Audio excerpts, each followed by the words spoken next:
Hai para pejuang beasiswa, masih dengan saya Mr. Wahid Nugroho dari Rumah Cerdas Bahasa Inggris.com. Belajar bahasa Inggris dan TOEFL dari nol. Dalam kesempatan hari ini saya ingin membagikan tips kepada Anda tentang bagaimana cara mengerjakan soal listening. Perlu Bapak Ibu ketahui bahwasanya bagaimana cara mengerjakan soal listening itu sebenarnya ada triknya, ada strateginya. Dan dalam kesempatan hari ini saya akan ajarkan strateginya. Dan semoga Bapak Ibu yang menonton video ini, Bapak Ibu bisa meningkatkan skor TOEFL. Perlu Bapak Ibu ketahui bahwasanya untuk bisa mengerjakan soal listening ini, Bapak Ibu tidak cukup dengan Bapak Ibu bisa ngomong bahasa Inggris. Karena apa? Karena listening ini ada triknya. Maka dari itu, dalam kesempatan hari ini saya akan membahas triknya ya, strateginya. Nah, di sini saya sudah tuliskan ada dua contoh soal TOEFL listening. Untuk yang di bagian A. Di bagian A, karena apa? Karena bagian A ini adalah percakapan pendek. Soalnya ada 30 soal dengan nilai yang sama dengan percakapan yang panjang. Ketika Anda miss atau salah dalam mengerjakan soal ini, sangat rugi sekali. Kenapa? Karena percakapannya pendek, Anda nggak perlu menghafalkan isi percakapannya. Anda hanya perlu memahami respon dari percakapan tersebut. Karena ada percakapan dua orang. Di sini biasanya ada man, woman, dan ditanyakan oleh seorang narator. Dan tugas Anda adalah untuk memahami maksud dari percakapan tersebut. Nah, di sini saya sudah mengajarkan atau saya sudah menuliskan dua soal dan nanti saya akan ajarkan triknya. Oke, di sini ada percakapan antara dua orang, antara man sama woman.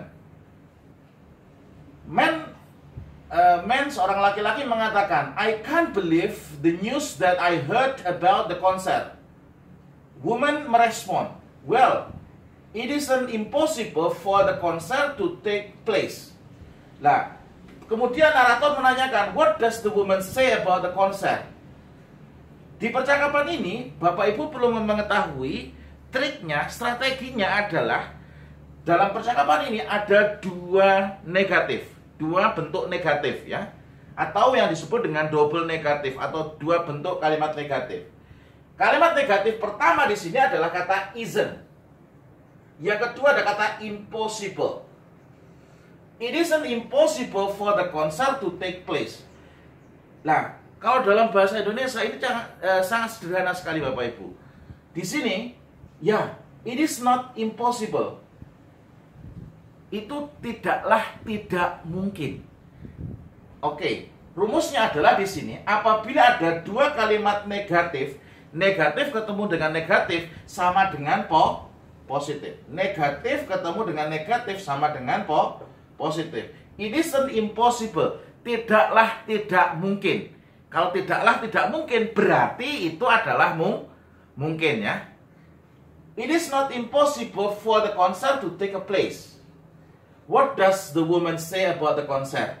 Kalau tidaklah tidak mungkin, berarti mungkin. Kalau pilihan yang pertama, there is no possibility that the concert to take place.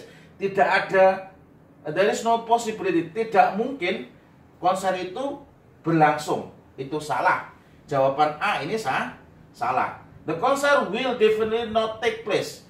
Will definitely not, berarti konsernya tidak dilakukan. Jawaban B juga salah. The concert might take place. Oke. Karena tadi pertanyaannya it is not impossible, ada dua kalimat negatif, tidaklah tidak mungkin, berarti sama dengan mungkin. Berarti jawabannya yang C. Kalau yang D, the concert can take place. Jadi konsernya tidak bisa dilaksanakan, berarti juga salah. Bapak Ibu, perlu Bapak Ibu ketahui, negatif sama double negatif itu berbeda. Kalau negatif, berarti kalimatnya itu negatif. Kalau double negatif, berarti sama dengan positif. It is not impossible, tidaklah tidak mungkin, berarti mungkin. Jadi jawaban yang nomor 1 adalah yang C. Ini ingat Bapak Ibu, ngerti bahasa Inggris tok tidak cukup. Tapi ketika Anda mengerti bahasa Inggris itu lebih baik. Pertama, Anda harus mengerti bahasa Inggris. Anda harus banyak mendengarkan percakapan-percakapan bahasa Inggris. Yang kedua, Anda ngerti triknya. Anda ngerti tipsnya. Pengalaman saya yang jurusan bahasa Inggris, teman-teman saya yang ada di S1 ataupun S2 kemarin, dia bisa memahami teks bahasa Inggris atau mendengarkan lagu-lagu bahasa Inggris. Tapi yang kedua, permasalahannya dia tidak mengerti triknya, strateginya. Dia hanya mengerti saja. Mengerti itu baik, tapi mengerti plus atau ditambah dengan tahu strategi mengerjakan lebih baik atau jauh lebih baik. Oke, di sini Anda memahami percakapan ini pertama. Yang kedua, Anda ngerti strateginya. Strateginya di sini apa, Sir? Strateginya di sini adalah ketika ada double negatif sama dengan positif. Yang kedua, ini percakapan antara man sama woman. Paula, you work so hard setting up the field trip. Paula mengatakan, I hope no one's unhappy with the arrangement. What does Paula mean? Nah, di sini Paula itu berarti the woman. I hope no one's unhappy. Nah, di sini ada kata no one's, berarti adalah bentuk negatif. Di sini ada kata unhappy. Ini adalah bentuk negatif. Kalau dalam bahasa Indonesia kita mengatakan seperti ini, Bapak Ibu. Saya harap tak seorang pun tidak bahagia. Saya harap tak seorang pun tidak bahagia. Berarti di sini saya harap semuanya merasa senang, merasa bahagia. Ya? I hope no one's unhappy. Saya harap tak seorang pun tidak bahagia. Berarti saya harap semuanya merasa bahagia. Nah, dari pilihan ganda di sini kita bisa menganalisis. She hopes everyone will be pleased. Pleased itu artinya senang. I'm pleased to see you. Saya senang untuk bertemu denganmu.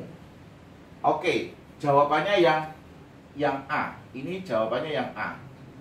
Kalau jawaban yang B, she knows no one is happy. She knows no one is happy with what she has done. Dia tahu tak seorang pun bahagia dengan apa yang dia telah kerjakan. Berarti jawaban yang B ini salah.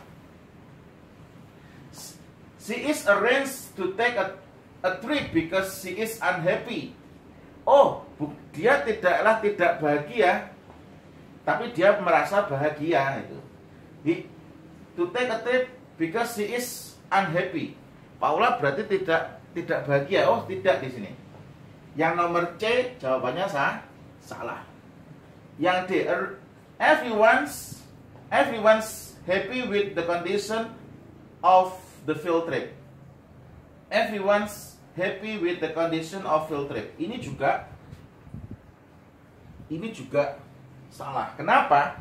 Karena ini masih sebuah rencana. Kalau everyone's happy, berarti setiap orang bahagia with the condition of field trip. Ini karena apa ya? Kegiatannya belum dilaksanakan. Nah, kita tahu di sini I hope no one's unhappy. Berarti aktivitasnya belum dilaksanakan. Dan harapan dari Paula setiap orang no one apa di sini? No one's unhappy. Tak seorang pun tidak bahagia. Harapannya semua orang merasa bahagia. Nah, Anda harus memahami seperti ini. Kenapa? Karena di soal di bagian kedua ini adalah ngetes pemahaman Anda tentang respon dari speaker kedua, ya. Nah, di sini saya sudah mencontohkan beberapa expression untuk double negatif. Di sini contohnya, he does not look unhappy. Dia tidak kelihatan tidak bahagia.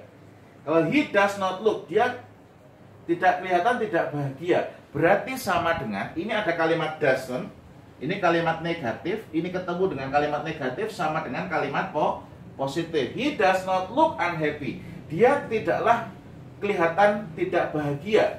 Berarti sama dengan dia kelihatan bahagia. Yang kedua, He is not unfair. Di sini adalah kata is not unfair. Ini adalah kalimat negatif, ini negatif, jadinya positif. Dia tidaklah tidak adil, berarti dia tidaklah tidak adil, berarti dia adil ya. Dan yang tiga, it is not unacceptable. Ini tidaklah tidak diterima, berarti it is acceptable. Ini kalimat negatif ketemu negatif sama dengan positif. He doesn't dislike the course. Dia tidaklah tidak senang terhadap kursus itu. Tidaklah tidak senang berarti dia merasa senang. Yang terakhir, the hotel isn't inconvenience. Hotelnya itu tidaklah tidak nyaman, berarti hotelnya nyaman. Oke, ini adalah trik untuk listening. Anda perlu banyak latihan untuk memahami teks bahasa Inggris atau konteks bahasa Inggris. Resep yang saya ingin sampaikan kepada Anda, trik yang saya ingin sampaikan kepada Anda adalah ketika ada double negatif, berarti artinya positif. Sekian video ini, semoga bermanfaat. Semoga video ini bisa membantu untuk meningkatkan skor TOEFL Anda. Sekian, terima kasih.